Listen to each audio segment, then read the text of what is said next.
Hello students, જો અગાઉના લેક્ચરની અંદર ખાસ કરીને આપણે પ્રતિબળ વિશે ભણી ગયા અને વિકૃતિની વાત કરી, જેની અંદર આપણે એની મદદથી સ્થિતિસ્થાપકતા અંક વિશે પણ ભણ્યા। સ્થિતિસ્થાપકતા અંક એટલે આપણે એક યંગ મોડ્યુલસની વાત કરી હતી, જ્યારે લંબાઈમાં ફેરફાર કરીએ છીએ અને એને અનુરૂપ વિકૃતિ સંગત વિકૃતિની વાત કરીએ છીએ ત્યારે આપણે યંગ મોડ્યુલસ વ્યાખ્યાયિત કર્યો।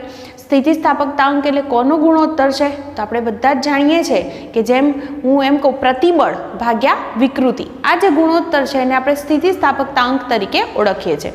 જેમાં આપણે ત્રણ વસ્તુની વાત કરી ગયા છે। એક હતો યંગ મોડ્યુલસ, હે ને, એટલે કે પ્રતિબળ સંગત પ્રતિબળ ભાગ્યા સંગત વિકૃતિ, તો એને આપણે યંગ મોડ્યુલસ તરીકે ઓળખીએ છીએ। બીજો હતો કદ સ્થિતિસ્થાપકતા અંક એટલે કે બલ્ક મોડ્યુલસ। તો બલ્ક મોડ્યુલસ કહીએ ત્યારે આપણે શું કહીશું? તો જે પ્રતિબળ છે ભાગ્યા વિકૃતિ, કઈ વિકૃતિ લઈશું? તો કદ વિકૃતિ। અને ત્યાં આગળ પ્રતિબળ એટલે બળ ભાગ્યા ક્ષેત્રફળ, જેને આપણે દબાણ તરીકે પણ લઈ શકીએ છીએ। તો એ બલ્ક મોડ્યુલસનું સૂત્ર બનાવ્યું। અને ત્રીજો હતો આકાર સ્થિતિસ્થાપકતા અંક, હે ને, એટલે પ્રતિબળ ભાગ્યા વિકૃતિ, એટલે આકાર વિકૃતિ જ્યારે વાત કરીએ છીએ ત્યારે સૂત્ર હતું ડેલ્ટા એક્સ અપોન એલ। તો આ રીતે આપણે આટલી વસ્તુ ભણી ગયા છે। હવે આજે નેક્સ્ટ ટોપિક પર જવું છે, જેનું નામ છે પોઇસન ગુણોત્તર, પોઇસન રેશિયો। સાયમન પોઇસન નામના વૈજ્ઞાનિકે આ જે બાબત છે એની સમજૂતી આપેલી। હવે સમજો શું કહેવા માંગીએ છીએ આપણે જ્યારે પેલો યંગ મોડ્યુલસ વાળો જે પ્રયોગ છે એ પ્રયોગ ભણ્યા હતા ત્યારે તમને યાદ હશે, તાર લીધા હતા, હે ને, એક સંદર્ભ તાર હતો, બીજો પરીક્ષણ તાર હતો, અને એની નીચે વજન જે છે એ અલગ અલગ લટકાવતા ગયા હતા। તો આપણે ત્યાં આગળ સમજી શક્યા કે તારની લંબાઈમાં ફેરફાર થાય છે। હવે થોડુંક તમે એક વિચાર કરો કે આપણી પાસે કોઈ તાર હોય, એને તમે આમ ખેંચો એટલે શું થાય? એ તાર છે એ પાતળો થશે। પાતળો થાય એનો અર્થ એવો થાય કે આ સપોઝ તાર છે તો એની આ જે આડછેદની જે ત્રિજ્યા હોય એ ત્રિજ્યામાં શું થાય? ઘટાડો, અથવા તો હું બોલી શકું કે વ્યાસ ઘટશે। કેમ? કારણ કે તાર કેવો થઈ ગયો છે? પહેલાં કરતાં પાતળો થયો છે, તો એના તારમાં શું થયો હોય? ઘટાડો, વ્યાસમાં શું થયો હોય? ઘટાડો। એવી જ રીતે ઉલટું કરી શકો કે તારને તમે આમ દબાવો છો, એટલે આપણે પેલું દાબીય પ્રતિબળની વાત કરી છે, તો દબાવો છો ત્યારે શું થવાનું છે? એ તાર જાડો થશે, તો એનો અર્થ એવો થયો કે એનું જે આડછેદનું જે ક્ષેત્રફળ છે એ પહેલાં કરતાં વધી જશે। એનો અર્થ કે એના જે વ્યાસ છે એની અંદર શું થવાનો છે? વધારો। તો તમે શું કર્યું? અહીં આગળ બળ લગાડ્યું, હે ને, પ્રતિબળની આપણે વાત ભણી ગયા છે। પ્રતિબળ શું છે આપણે બધા જ જાણીએ છીએ। તો અહીંયા આગળ શું થયું? તો લંબાઈ બરાબર વધારો છો અથવા ઘટાડો છો, તો કયા પરિમાણમાં ફેરફાર થાય છે? તો આડછેદમાં, આડછેદનું ક્ષેત્રફળ બદલાય છે, અથવા તો તમે કહી શકો વ્યાસમાં વધારો કે ઘટાડો થાય છે। તો જુઓ, લંબાઈમાં ફેરફાર કરો છો તો એને લંબ આ પરિમાણ બદલાયું, આડછેદ એટલે આ થયો, બરાબર? તો લંબ પરિમાણમાં ફેરફાર થાય છે। તો આવી જે વિકૃતિ હોય ને એને પાશ્ચિક વિકૃતિ કહેવાય। શું શબ્દ વપરાય છે એના માટે? પાશ્ચિક વિકૃતિ।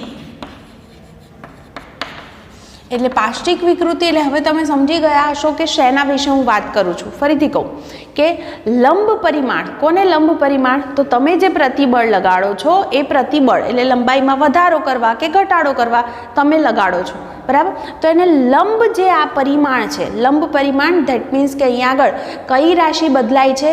તો વ્યાસ બદલાય છે, હે ને, આડછેદનો શું બદલાય છે? વ્યાસ।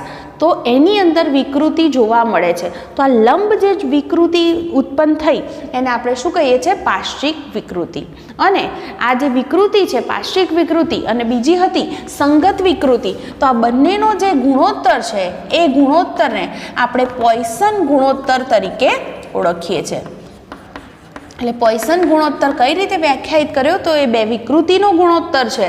એટલે કઈ વિકૃતિ? એક છે પાશ્ચિક વિકૃતિ અને બીજી છે સંગત વિકૃતિ। સંગત વિકૃતિ તમે જાણો છો કે સળિયાની લંબાઈમાં તમે વધારો કરો છો અથવા ઘટાડો કરો છો, એટલે ત્યાં તણાવ પ્રતિબળ અથવા તો દાબીય પ્રતિબળ લગાડો છો, તો એને અનુરૂપ તણાવ વિકૃતિ અથવા દાબીય વિકૃતિ જોવા મળે છે। તો ત્યાં આગળ આ જે વિકૃતિ છે, તણાવ વિકૃતિ હોય કે દાબીય વિકૃતિ, એને આપણે કોમન કહી શકીએ છીએ સંગત વિકૃતિ। અને પાશ્ચિક વિકૃતિ કોને કીધી? તો તમે લંબાઈમાં ફેરફાર કર્યો, એને કારણે આડછેદ જે છે એ આડછેદના ક્ષેત્રફળ એટલે કે એના વ્યાસમાં પણ ફેરફાર થયો। તો આ લંબ જે ફેરફાર થયો આ લંબાઈ છે એને આ લંબ પરિમાણ થયું, તો એ વ્યાસમાં જે ફેરફાર થાય છે તો એ વિકૃતિ જે ઉત્પન્ન થઈ એને આપણે પાર્શ્વિક વિકૃતિ તરીકે ઓળખીએ છીએ. એટલે હવે તમે સમજી શકો કે પોઇસન ગુણોત્તર છે એ બે વિકૃતિનો ગુણોત્તર છે. એક છે પાર્શ્વિક વિકૃતિ અને બીજી છે સંગત વિકૃતિ. ધારો કે હું અહીંયા આગળ વાત કરું કે મારી પાસે કોઈક તાર છે અને એ તાર છે એની મૂળ લંબાઈ ધારો કે L છે, એને હું ખેંચું છું તો એની લંબાઈમાં ડેલ્ટા L વધારો થાય છે, અથવા જો એને દબાવું છું તો એની લંબાઈમાં ડેલ્ટા L જેટલો ઘટાડો થાય છે. તો અનુરૂપ વ્યાસમાં પણ ફેરફાર થતો હશે અને વ્યાસમાં થતો ફેરફાર એને જો હું ડેલ્ટા D વડે દર્શાવું તો અહીંયા આગળ લખી શકાય કે પાર્શ્વિક વિકૃતિ એટલે વ્યાસમાં થતો ફેરફાર લેવાનો, ફેરફાર ભાગ્યા મૂળ કિંમત, બરાબર. આને પાર્શ્વિક વિકૃતિ કહી શકાય. તો સંગત વિકૃતિ એટલે આપણે જાણીએ છીએ શું લખીએ છીએ આપણે ડેલ્ટા L/L. તો આ જે છે એ પરિણામી પોઇસન ગુણોત્તરનું તમને સૂત્ર મળી ગયું. અહીં આગળ તમે આને આવી રીતે પણ લખી શકો છો, ડેલ્ટા D/D છે એટલે D નીચે જશે, L ઉપર જશે અને ડેલ્ટા L અહીં આવશે. તો આના પરથી તમે સમજી પણ શકો કે પોઇસન ગુણોત્તર એક નંબર છે, એક અંક છે અને એનો કોઈ એકમ કે પરિમાણ હોતા નથી. કેમ નથી હોતા? કારણ કે બે વિકૃતિનો ગુણોત્તર છે એટલે પરિણામી તમને કોઈ એના પરિમાણ મળશે નહીં, એક નંબર છે એમ તમે કહી શકો. જો તમારી પાસે સ્ટીલનો જો સળિયો છે તો એના માટે નોર્મલી આ પોઇસન ગુણોત્તરની જે કિંમત છે 0.28 થી 0.30 સુધીની હોય છે. નોર્મલી આપણને એટલી જોવા મળે છે. જ્યારે એલ્યુમિનિયમની જે મિશ્ર ધાતુઓ છે એના માટે પોઇસન ગુણોત્તર લગભગ 0.33 જેટલો આપણને મળે છે.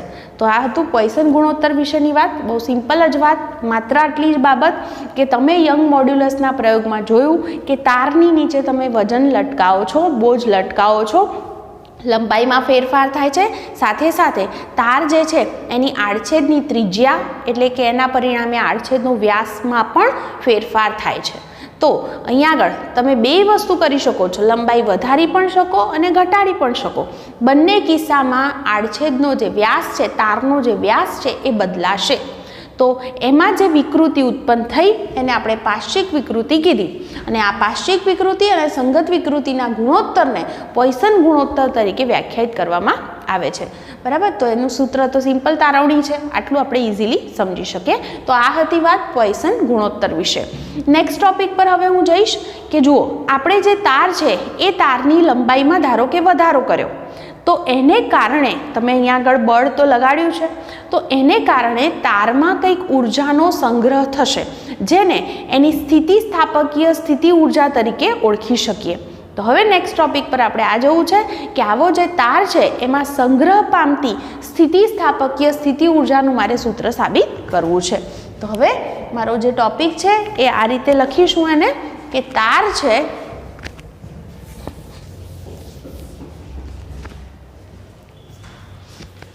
તારને ખેંચતા, આવો શબ્દ લખીએ આપણે કે તારને ખેંચતા તેમાં સંગ્રહ થતી કઈ ઉર્જા?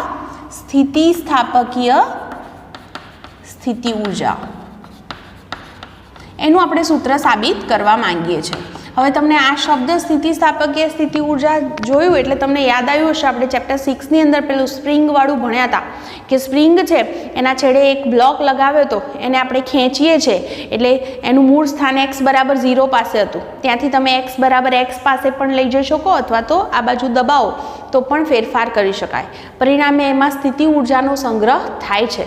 તો એ વસ્તુ આપણે જે સૂત્ર સાબિત કરતું અહીંયા કંઈક અલગ રીતે આપણે સાબિતી આપવાના છે, પણ વાત કંઈક આવી છે કે આપણી પાસે કોઈક તાર છે અને એ તાર જે છે, ધારો કે હું એવું કરું કે અહીંયા આગળ મારી પાસે આ રીતે એક તાર લટકાવેલો છે, બરાબર, અને એની નીચે હું કંઈક અહીંયા આગળ કંઈક વજન લટકાવું છું W. તો શું થશે કે આ જે તાર છે ધારો કે એની મૂળ જે લંબાઈ હોય એ ધારો કે L જેટલી હતી, તો એની જે લંબાઈ છે એની અંદર ફેરફાર થશે, ડેલ્ટા L જેટલો ફેરફાર થશે. આ જે છે તાર એના આડછેદનું ક્ષેત્રફળ ધારો કે હું કેપિટલ A વડે દર્શાવું છું. તો અહીંયા આગળથી આ જે તાર છે એના નીચે વજન લટકાવ્યું, વજન લટકાવવાને કારણે એની લંબાઈમાં શું થયો? ફેરફાર. તો લખી દઉં કે અહીંયા આગળ મૂળ લંબાઈ જે છે એ ધારો કે L હતી, આડછેદનું જે ક્ષેત્રફળ છે એ ક્ષેત્રફળ ધારો કે કેપિટલ એ હતું, જે લંબાઈમાં થતો ફેરફાર છે ડેલ્ટા એલ એ ધારો કે સ્મોલ એલ જેટલો છે, એ ફેરફારને હું સ્મોલ એલ વડે દર્શાવું છું. તો આટલો ફેરફાર થયો તો અહીંયા થયું શું કે અંદર જે છે તાર હોય તો એની અંદર આંતરઆણવીય બળ લાગતા હોય, તો એની વિરુદ્ધ તમે કંઈક કાર્ય કર્યું, એની લંબાઈમાં તારને ખેંચવામાં તમે શું કર્યું, એની લંબાઈમાં વધારો કરવા માટે આપણે શું કર્યું છે, કંઈક કાર્ય કર્યું છે. અને એ જે કાર્ય છે એ તારમાં ઉર્જા રૂપે સંગ્રહ થશે. કઈ ઉર્જા રૂપે? તો એ થશે સ્થિતિસ્થાપકીય સ્થિતિ ઉર્જા. તો હવે હું અહીંયા આગળ એમ કહું કે આપણી પાસે જો તાર છે એ તારની લંબાઈમાં આવું લખું કે તારની લંબાઈમાં જો આપણે એવું લખીએ કે DL જેટલો મારે જો વધારો કરવો હોય, વધારો અથવા તો ફેરફાર શબ્દ લખું છું, ફેરફાર કરવું પડતું કાર્ય, તો એ સૂક્ષ્મ કાર્ય થશે. તો DW બરાબર તમે બધા જ જાણો છો કાર્ય એટલે બળ ગુણ્યા સ્થાનાંતર, તો બળ થશે F અને સ્થાનાંતર થશે DL વડે દર્શાવી શકાય. હવે આની અંદર બળની કિંમત કેટલી છે એ હું કહીશ. તો એના માટે આપણે યંગ મોડ્યુલસનું સૂત્ર યાદ કરીએ કે અહીંયા આગળ તાર છે તો એની લંબાઈમાં ફેરફાર થાય છે, તો આપણે યંગ મોડ્યુલસ Y વ્યાખ્યાયિત કર્યો. તો કયા સૂત્ર પરથી? તો પ્રતિબળ ભાગ્યા વિકૃતિ. પ્રતિબળ એટલે F અપોન A અને વિકૃતિ એટલે ડેલ્ટા L અપોન L, આવું સૂત્ર હતું. તો અહીંયા આગળ ડેલ્ટા એલને હું સ્મોલ એલથી દર્શાવી દઈશ અને આમાંથી જો હું એફને સૂત્રનો કરતા કરું તો એફ બરાબર શું થશે, આવું લખીશ વાય એ. ડેલ્ટા એલ બરાબર હું શું લખી દઉં છું, small L upon capital L. તો આ જે છે એ મને બળનું સૂત્ર મળી ગયું, જેને હું આપણે આ સમીકરણ 1માં મૂકી દઉં તો DW બરાબર આપણે લખી શકીશું, DW બરાબર એફની જગ્યાએ શું લખી દઉં, YAL upon capital L into DL. આ સૂક્ષ્મ કાર્ય થયું. હવે મારે શું કરવું છે, તારની જે લંબાઈ છે L હતી એમાં મેં હવે શું કર્યો, વધારો. એટલે એનો મતલબ એમ થયો કે લંબાઈ L હોય પ્લસ એમાં ફેરફાર ડેલ્ટા L જેટલો થાય એટલે નવી લંબાઈ શું થઈ, L પ્લસ L જેટલી થઈ. તો મૂળ લંબાઈ L માંથી આવું લખાય કે તારની લંબાઈ L માંથી કેટલી થઈ ગઈ છે, L પ્લસ L. અથવા તમારે ફેરફારના સંદર્ભમાં લખવું હોય તો એવું કહેવાય કે થતો ફેરફાર, તો પહેલાં જે લંબાઈ 0 હોય, ફેરફાર મૂળ હોય એટલે ફેરફાર 0, પછી તમે એમાં L જેટલો વધારો થયો છે એટલે 0 થી L ફેરફાર કરવા લખી શકાય, તો લખી શકું. અથવા તારની લંબાઈમાં કેટલો ફેરફાર, 0 થી L સુધીનો ફેરફાર કરવું પડતું કાર્ય. તો શું થશે, કુલ કાર્ય W એટલે શું કરવું પડશે મારે, આનું સંકલન, DWનું સંકલન. સંકલન ક્યાંથી ક્યાં કરશું, તો 0 થી શરૂ કરી અને L સુધી. મૂળ જુઓ ફેરફારની વાત કરું છું તો ઓરિજિનલ કિંમત હોય એટલે ફેરફાર 0, પછી એમાં આપણે વધારો કર્યો છે L જેટલો એટલે નવી જે છે ફેરફાર પછીની લંબાઈ એટલે ફેરફાર એ થયો L, એટલે 0 થી L સુધીનું સંકલન આવશે. અને DW એટલે આપણી પાસે કિંમત છે જ YAL upon capital L into DL. તમે જોઈ શકો છો YA અને કેપિટલ L તો કેવા છે, અચળ છે. અને સંકલન Lનું સંકલન શું થશે, L²/2. તો લખી દઉં અહીંયા L²/2. લિમિટ શું આવશે, 0 થી L. તો અહીંયા આગળ upper limit minus lower limit મૂકી દઈએ તો લોઅર લિમિટ 0 છે એટલે જવાબ આનું આ જ રહેશે. મતલબ કે આપણી પાસે આવું પદ આવ્યું YAL²/2L. આવું સૂત્ર મને મળે છે. આને હું ખાલી થોડાક ફેરફાર સાથે લખું છું, જોઈ શકો.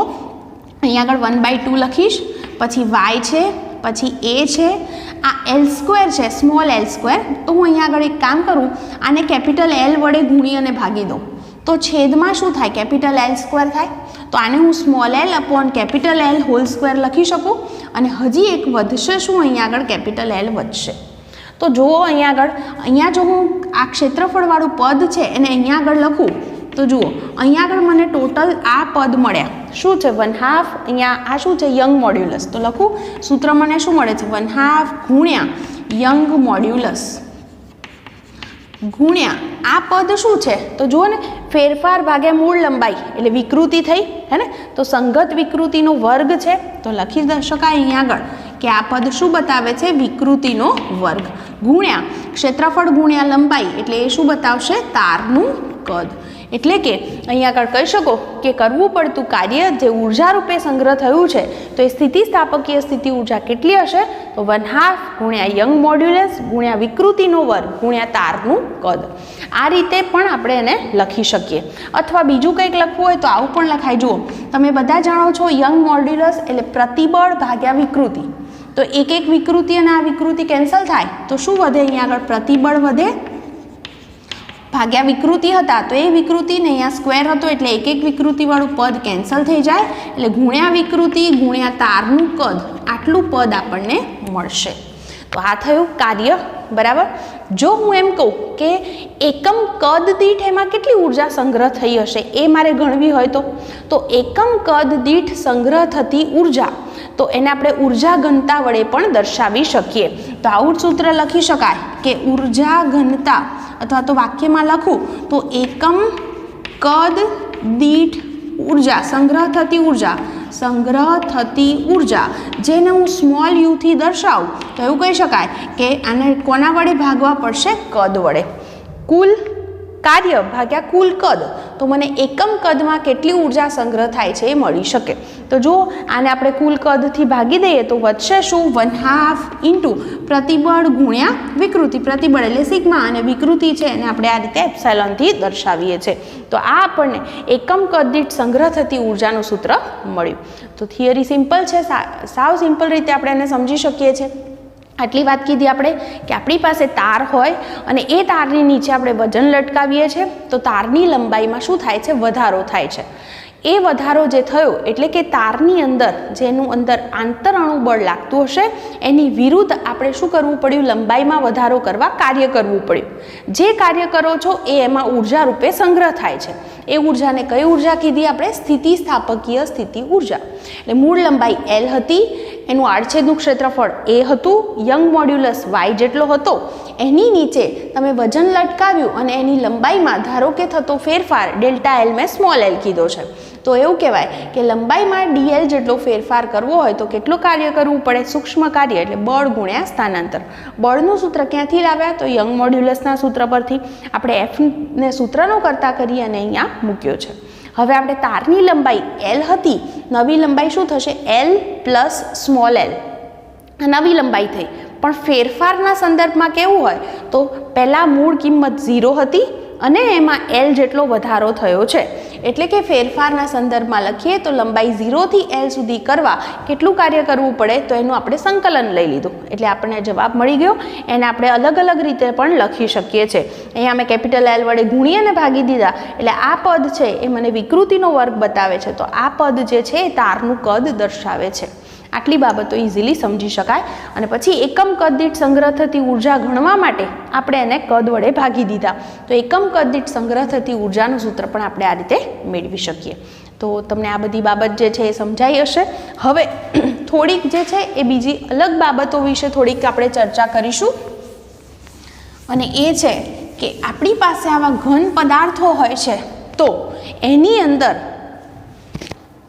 એમની જે સ્થિતિસ્થાપકીય વર્તણૂક છે એનો આપણે ક્યાં ક્યાં ઉપયોગ કરી શકીએ? જો વ્યવહારમાં આપણે આ બધી બાબતોનો ઉપયોગ કરતા હોઈએ છીએ તો મારે તમને જે છે એ મૂળ જે છે અહીંયા આગળ 3 બાબતો સમજાવી છે.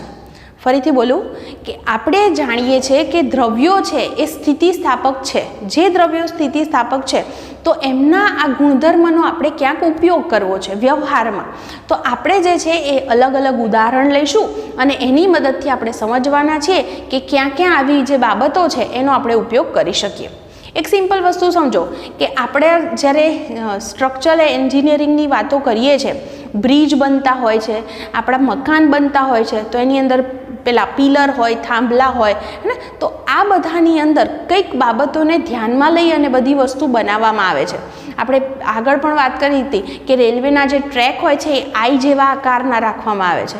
તો આ બધાની પાછળ શું જવાબદાર છે, કેમ આવી રીતે રાખવામાં આવે છે, તો એ બાબત આપણે ત્યાં આગળ પહેલી સમજીશું. બીજો એક શબ્દ તમારા માટે નવો છે અને એ છે વંકન. બરાબર, અને બકલિંગ આ બે શબ્દ વિશે પણ આપણે સમજીશું. અને છેલ્લી વસ્તુ આવશે કે સામાન્ય રીતે જે પર્વત હોય છે એમની જે ઊંચાઈ હોય એ અમુક કરતાં વધારે હોતી નથી. તો એની પાછળનું શું કારણ છે તો એ પણ આપણે અહીંયા આગળ સમજવાના છીએ. તો આપણે આ 3 બાબતથી વાત કરવી છે. એમાં સૌથી જે પહેલી બાબત છે એ હું ક્રેનથી શરૂ કરું છું કે સામાન્ય રીતે જે ક્રેન હોય તો ક્રેનની અંદર કંઈ પણ વજન ઊંચકવા માટે તમે જોયું હશે કે બહુ જાડા એવા તારનો ઉપયોગ થતો હોય છે, હે ને? તો એવું કેમ કરે છે એનું કારણ પહેલાં સમજાવું. સામાન્ય રીતે બધા જ જાણો છો કે ક્રેન હોય તો એની નીચે બહુ જ જાડું દોરડું લટકતું હોય અને એની નીચે કંઈક વજન લટકતું હોય છે, જેથી તમે એને સહેલાઈથી ઉંચકીને એક જગ્યાએથી બીજી જગ્યાએ મૂકી શકો છો. થોડુંક એવું વિચારીએ આપણે કે એ જે તાર જે હોય છે ને એ તમે જોયો હશે ઘણો બધો જાડો હોય. આપણે જે નોર્મલ કોઈક તાર લઈએ અને એવો તાર લટકાવી અને એની નીચે બહુ મોટું વજન લટકાવીએ તો આપણે પણ સમજી શકીએ વગર પ્રેક્ટિકલ કરે કે એ તાર તૂટી જાય, બરાબર. એટલે કે આપણે જો એવું કરવું હોય કે ખૂબ જ વધારે એવું ત્યાં આગળ વજન બળ લટકાવવું હોય તો પહેલું તો મારે તમને એ સમજાવવું છે કે એ જે તાર હશે એ તમારે કેટલો જાડો રાખવો પડશે, શું કઈ બાબતનું તમે ત્યાં આગળ ધ્યાન રાખશો. તો થોડુંક યાદ કરો. આપણે જે છે દાખલા તરીકે હું તમને એવું સમજાવું હાલ કે મારી પાસે કોઈક તાર છે, આવી રીતે ક્રેન છે અને એનો જે પેલો જાડો એક તાર છે અને એ તારની નીચે મારે જે દળ લટકાવવું છે એ દળ દાખલા તરીકે છે 1000 કિલોગ્રામ. આટલું દળ જે છે એ હું ત્યાં આગળ લટકાવવા માંગુ છું. તો મારે એની ગણતરી કરવી છે કે આટલું જો દળ લટકાવવું હોય મારે તો કેટલી જાડાઈનો તાર જોશે, એટલે કે એ જે તાર હશે એની ત્રિજ્યા કેટલી રાખવી પડશે એની મારે તમને અહીં આગળ ગણતરી સમજાવી છે. તો પહેલું આપણે એટલો વિચાર કરીશું કે તાર જે છે એ સ્થિતિસ્થાપકતાની એની હદ સુધી તમે એને ખેંચી શકો, ફરી એ પોતાની મૂળ સ્થિતિમાં આવવો જોઈએ. તો તમે પેલો પ્રતિબળ વિરુદ્ધ વિકૃતિનો આપણે એક આલેખ દોર્યો હતો, યાદ હશે કે એની અંદર આપણે આ રીતે બતાવતા હતા કે અહીંયા આગળ સ્થિતિસ્થાપકતાની હદ આવી ગઈ હતી, આ પોઈન્ટને એ કીધો હતો, પછી અહીંયા પોઈન્ટ બી હતો અને આ સ્થિતિસ્થાપકતાની હદ છે અહીં સુધી, અને આ જે બિંદુ છે ને આપણે આધીન બિંદુ તરીકે ઓળખતા હતા અને એને અનુરૂપ જે પ્રતિબળ હતું સિગ્મા વાયથી દર્શાવ્યું હતું જેને આપણે આધીન પ્રતિબળ તરીકે ઓળખીએ છીએ. એટલે કે એવું બોલી શકાય કે આ જે આધીન પ્રબળતા છે એનું મૂલ્ય સ્થિતિસ્થાપકતાની હદ કરતાં બહુ વધી જવું જોઈએ નહીં. જો એવું થાય કે બહુ વધી જાય તો કાયમી એની અંદર વિરૂપણ ઉત્પન્ન થઈ જતું હોય છે. એટલે કે આપણે સમજી શકીએ અહીંયા આગળ કે જે મૂલ્ય છે એ કેવું હોવું જોઈએ તો સ્થિતિસ્થાપકતાની જે હદ હોય એના કરતાં એ વધી જવું જોઈએ નહીં. એટલે કે આપણે કઈ બાબતનું ધ્યાન રાખશું કે જે આડછેદનું ક્ષેત્રફળ છે એ કેવું હોવું જોઈએ, greater than or equal to, આવું લખીશ W અપોન આપણે એને સિગ્મા વાયથી દર્શાવીએ છીએ અથવા તો હું એને એસ વાયથી દર્શાવું છું. આધીન પ્રબળતાને આ રીતે આપણે દર્શાવી છે. આપણી પાસે ક્રેનની નીચે જે તાર લટકે છે એ સ્ટીલનો તાર છે, તો એના માટે આ જે આધીન પ્રબળતા છે એનું જે મૂલ્ય છે એ લગભગ 30 × 10⁶ ન્યૂટન પર મીટર સ્ક્વેર જેટલું લેવામાં આવે છે. તો જો હું આ મૂલ્યોની અહીંયા આગળ ગણતરી કરું તો જુઓ અહીંયા આગળ W બરાબર આપણે લખી શકીએ mg. તો અહીંયા આગળ કિંમતો લખીએ, ક્ષેત્રફળ એટલે તમે ત્યાં આગળ πr² મૂકી શકો અને અહીંયા આગળ જે છે g એટલે 9.8 લઈ લઈશું, બરાબર. એને પાઈ સ્વરૂપમાં પણ લખી શકાય છે, 3.1 × પાઈ પણ લખી શકાય. એમની કિંમત મૂકી દો અને અહીંયા આગળ આ જે છે s એની પણ તમે કિંમત અહીંયા મૂકી શકો. તો ગણતરી કરો, તમને જે ત્રિજ્યા છે એ આશરે કેટલી મળે છે સેટ ચેક કરો. તો મારી જે ગણતરી છે મેં અહીંયા લખી છે એ પ્રમાણે મને ત્રિજ્યા ઓલમોસ્ટ મળી છે 1 સેન્ટીમીટર એપ્રોક્સિમેટલી. આ જે r છે એની વેલ્યુ મને મળે છે 1 સેન્ટીમીટર. જુઓ આટલી વસ્તુ છે, હું ફરીથી બોલી જાઉં. એમની કિંમત જે છે એ છે ટેક્સ્ટબુક પ્રમાણે આપણે જો ગણતરી કરીએ તો 10⁴ જેટલી એણે કિંમત લીધી છે. એમની કિંમત દળ, પછી g જે છે એપ્રોક્સિમેટલી 10 લઈ લીધો છે અને અહીંયા આગળ પહેલાં ક્ષેત્રફળ ગણ્યું છે, ત્યારબાદ એની પરથી ત્રિજ્યા r જે છે એને પણ ગણી છે. તો અહીંયા આગળ લખી દો, આને 10⁴ કિલોગ્રામ લઈ લઈએ.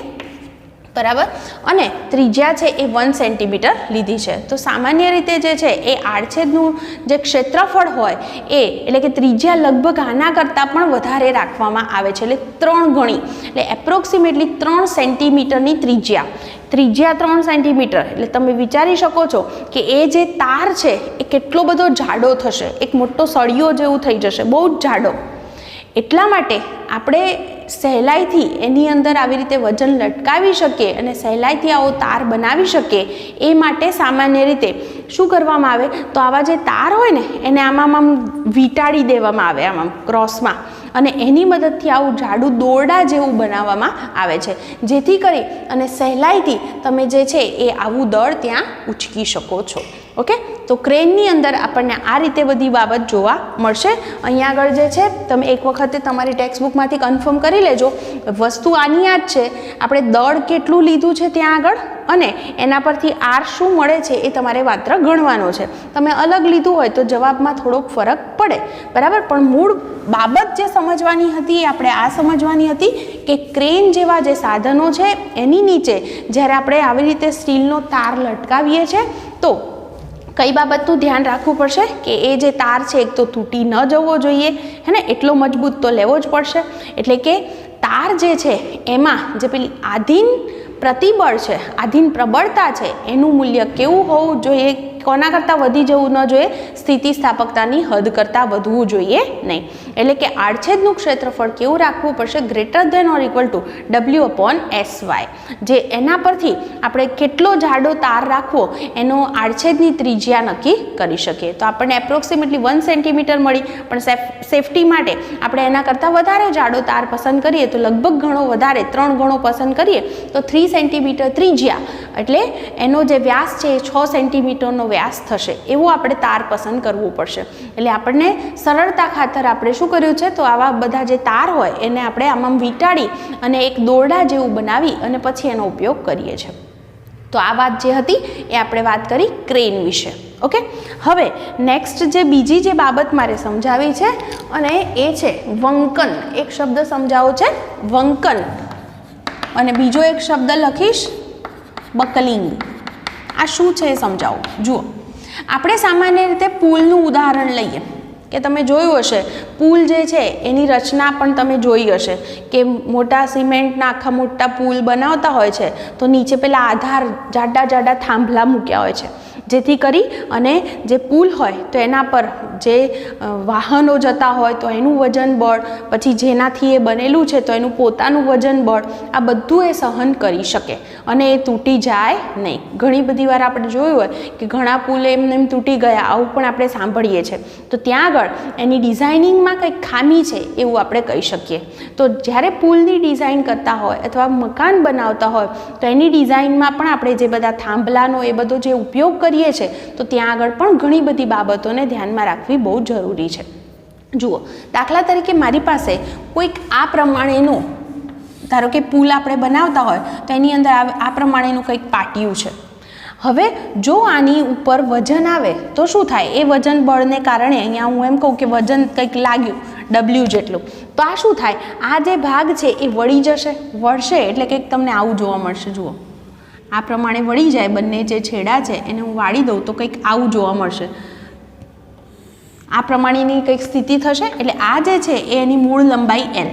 હવે જુઓ, આ જે પહેલો મેં સ્ક્વેર દોર્યો હતો એનું મૂળ બિંદુ, મધ્ય બિંદુ અહીંયા બતાવું અને આ જે ભાગ બન્યો નવો એનું બિંદુ અહીંયા થશે. તો એનો અર્થ એવો થયો કે આટલું જે ભાગ છે એ આમ વળ્યો, એટલે આટલું જે છે એ વંકન થયું છે એમ કહેવાય. આટલો ભાગ વળે છે કોને લીધે, આ વજનને લીધે. આને શું કહેવાય છે, વંકન થયું છે એમ કહી શકાય. અને આ જે વંકન છે આનું સૂત્ર આપણે સાબિત કરવાની જરૂર નથી. તો આ જે વંકન છે એ તમને કેટલું મળતું હોય છે તો એનું જે સૂત્ર છે એ આ રીતે લખી શકાય, WL3/4BD3y. આ શું છે એ જુઓ, W એટલે વજન બળ, એટલે જે અહીંયા આગળ દળ હશે એને કારણે જે વજન બળ લાગે.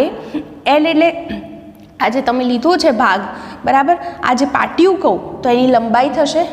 B છે એ એની પહોળાઈ બતાવે છે. ડી છે એની ઊંડાઈ બતાવે છે અને વાય છે એ એનો યંગ મોડ્યુલસ બતાવે છે. તો આ સૂત્ર પરથી તમે સમજી શકો છો કે અહીંયા આગળ જે છે પાટિયું જે છે એ પાટિયાની લંબાઈ જે છે એ લંબાઈ કેવી હોવી જોઈએ? ઓછી હોવી જોઈએ. જો લંબાઈ ઓછી તો વંકન ઓછું, બરાબર? એટલે લંબાઈ ઓછી હોવી જોઈએ. બીજું કે અહીંયા આગળ જે છે બી એટલે એની જે પહોળાઈ કહી શકાય અને ડી એટલે એની ઊંડાઈ. તો આ જે બાબત છે એ કેવી હોવી જોઈએ? વધારે હોવી જોઈએ. પહોળાઈ વધારે હોવી જોઈએ, ઊંડાઈ વધારે હોવી જોઈએ, હે ને? આ પદ મોટું એમ વંકન ઓછું. અને યંગ મોડ્યુલસ પણ મોટો હોવો જોઈએ. યંગ મોડ્યુલસ મોટો તો પણ વંકન ઓછું હશે. એટલે એ જે પુલ હોય એ વળશે કે નહીં વળે, કેટલો વળશે, એ બધી બાબતનો આધાર આ વસ્તુ પર છે. તમે બહુ જ લાંબુ પાટિયું હોય અને એની ઉપર કોઈક દિવસ ખાલી વિચારજો, એક લાકડાનું પાટિયું બહુ લાંબુ લો, એની ઉપર વચ્ચે ઊભા રહેશો અને આમ કૂદશો તો એ પાટિયું તમને આમ નીચે થોડું વળતું દેખાશે. પણ એની બદલે હું એવું જ સેમ પાટિયું પણ આટલું લઉં અને એની ઉપર તમે ઊભા રહીને આમ દબાવો તો એ એટલું વળતું નથી, એમાં એટલું બધું વંકન જોવા મળતું નથી. એનો મતલબ કે લંબાઈ જેટલી વધારે એટલું વંકન પણ વધારે, આવું આપણે કહી શકીએ. તો આ રીતે આપણે વંકન જે છે એને સમજી શકીએ છીએ. ઓકે, જો આપણે એવું કરીએ કે આ પ્રમાણેનું મારી પાસે જે છે એ પાટિયું છે, બરાબર? એની જો હું જે લંબાઈ છે, લંબાઈ ઓછી રાખું, મેં કીધું એ પ્રમાણે પાટિયું નાનું રાખ્યું અને પછી તમે એની ઉપર આમ કૂદો છો તો તમને ત્યાં આગળ જે છે એ આ રીતે આ પ્રમાણે નવી સ્થિતિમાં જોવા મળશે. તો આટલું જે છે આ નવી સ્થિતિ થઈ ફેરફારવાળી. તો આ જે થયું એને બકલિંગ તરીકે આપણે ઓળખીએ છીએ. એટલે એનો મતલબ લંબાઈ જેટલી ઓછી એટલું ત્યાં આગળ વંકન પણ ઓછું જોવા મળશે. ઓકે, એટલે જ્યારે આપણે પુલની ડિઝાઇન કરતા હોય તો એ બધાની અંદર આ બધી બાબતનું ધ્યાન રાખવામાં આવે છે. એટલે સામાન્ય રીતે ત્યાં આગળ જે હોય આવા આઈ જેવા આકાર જે હોય એના ત્યાં આગળ થાંભલા રાખવામાં આવે, એટલે મોટાભાગનું જે બોજ છે એ આ ભાગ ઉપર આવી જાય અને જેથી કરી અને પુલને નુકસાન થાય નહીં, અથવા તો જે બ્રિજ જે કહી શકીએ તો આ બધાને નુકસાન ન થાય એ માટે આપણે આ બધી બાબતો જે છે એને ધ્યાનમાં રાખીએ છીએ. તો આ જે બાબત કીધી એ તમને પુલ વિશેની બધી વાત કીધી. હવે ત્રીજી બાબત જે મારે તમને સમજાવી છે અને એ કે પર્વતો જે છે એ પર્વતોની જે ઊંચાઈ છે એ અમુક હદ કરતાં વધવી જોઈએ, વધતી નથી, વધારે નથી હોતી. પૃથ્વી પર જેટલા પણ પર્વતો છે, દાખલા તરીકે તમે અથવા સિમ્પલ તમે ઘરે પણ જુઓ કે તમે રેતીનો ઢગલો કરો છો તો રેતીનો તમે ઢગલો કર્યા કરશો તો શું થાય? અમુક લિમિટ કરતાં એ ઢગલાની ઊંચાઈ વધતી નથી, બરાબર? પછી શું થાય? આજુબાજુથી આમ સરકી અને આમ નીચે પડતું હોય છે.